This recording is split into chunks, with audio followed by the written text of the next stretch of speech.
Hello everyone, today I'm here to share with you my February wrap-up. So I read 8 books in February. Some of them I didn't really enjoy.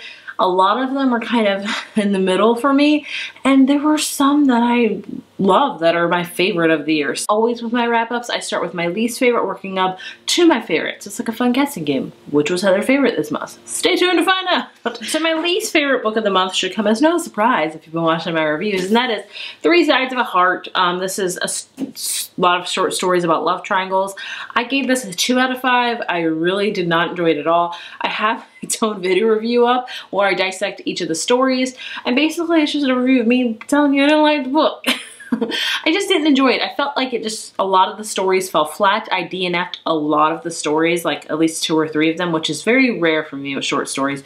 Usually I'm like, power through, get through these 30 pages, but some of them I could not.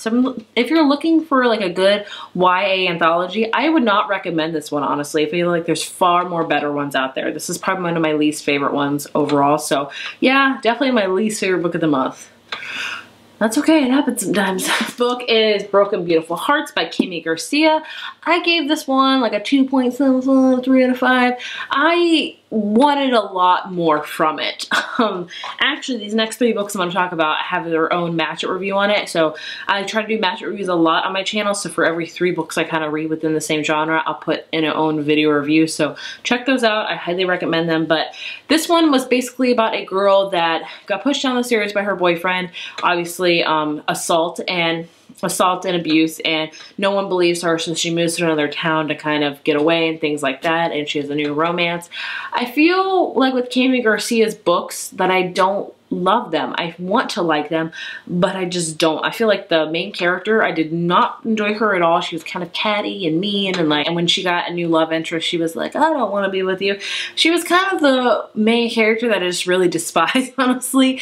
I do understand that it talked about a very important topic such as, you know, abuse and assault, and I do appreciate it for that, but I wished it could have been fleshed out more. So overall, a disappointing read as well. Starting off for a good video our way, but either way, yeah, I didn't really enjoy it. The next book I want to talk about is American Panda by Gloria Cho. I gave this one a 3 out of 5, so kind of a middle of the road for me. I enjoyed it, but I didn't love it as much as I wanted to. This follows a main character named May, and she is going to MIT. She's 17, going to MIT. How smart is this girl?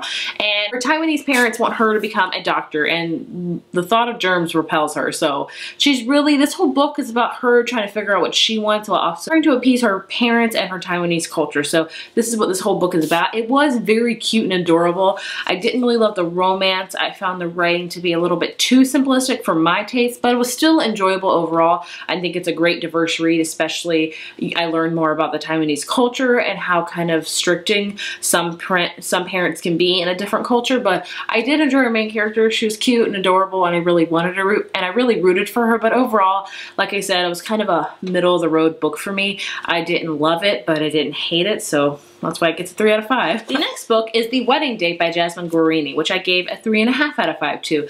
This is literally the cover. It's about 2 characters that meet on an elevator, and the guy's about to go to this wedding to his ex-girlfriend. That's who's getting married, and he's a groomsman of the wedding, so he decides to ask the girl in the elevator to go with him, because he's like, I don't want to go alone, and they do, and then they kind of forge a relationship from there. I thought it wasn't a cute, adorable chick-lit romance, but I felt the whole plot to be kind of lacking. I felt like they didn't have much oomph to it, if that makes any sense. I did enjoy the romance, and I loved it. I thought it was such an adorable real life romance, because both of them lived in very different parts of California, so they would have to fly, you know, to see each other quite frequently, and that's expensive, but it was just refreshing to read about a very realistic relationship. But I felt like the plot just kind of meandered for a while, and there wasn't, like I said, much that happened with it. I feel like there could have been something a little bit extra, but I still gave it a 3.5 out of 5. Looking for a really diverse, cute, chick-lit book, I would highly recommend it. I devoured it. I thought it was adorable. I just wanted a little bit more from it. I don't know if this year I'm being super picky with my ratings or not. I don't know. I feel like this year more than ever, my tastes have changed drastically with books. I don't know. Speaking of my taste changing, that brings us to our next book, and that is The Bells by Danielle Kling. I give this one also a 3.5 out of 5. And one of my match reviews, like I said, I'll link them down below.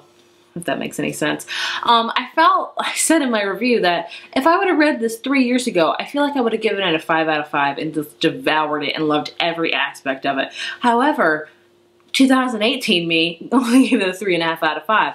It just goes to show you how your reading taste can change so much in such little time. This book, I did enjoy the plot. The plot was very interesting and very refreshing and very different, I feel like.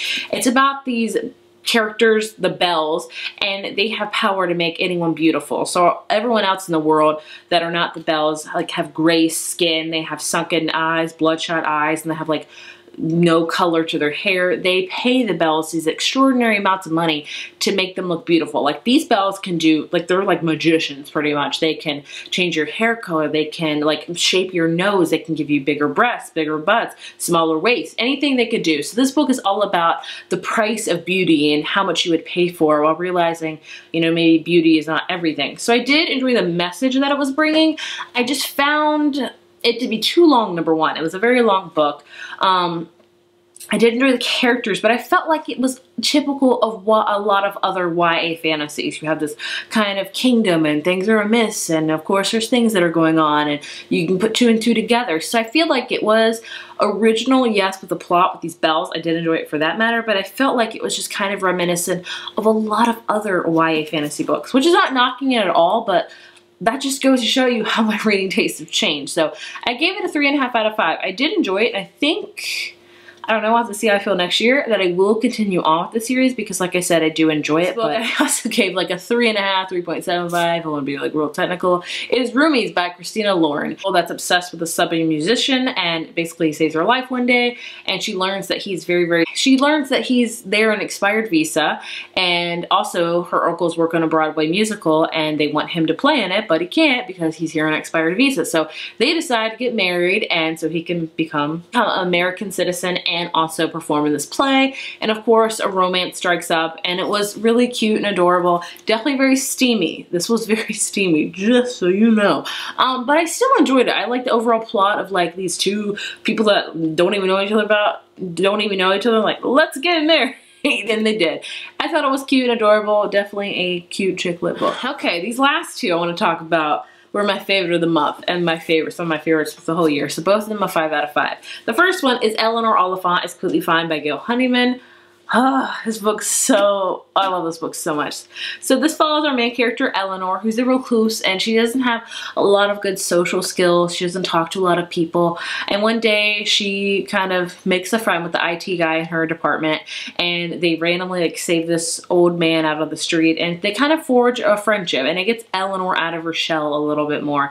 And you learn more about Eleanor and her past and how it's really affected Eleanor.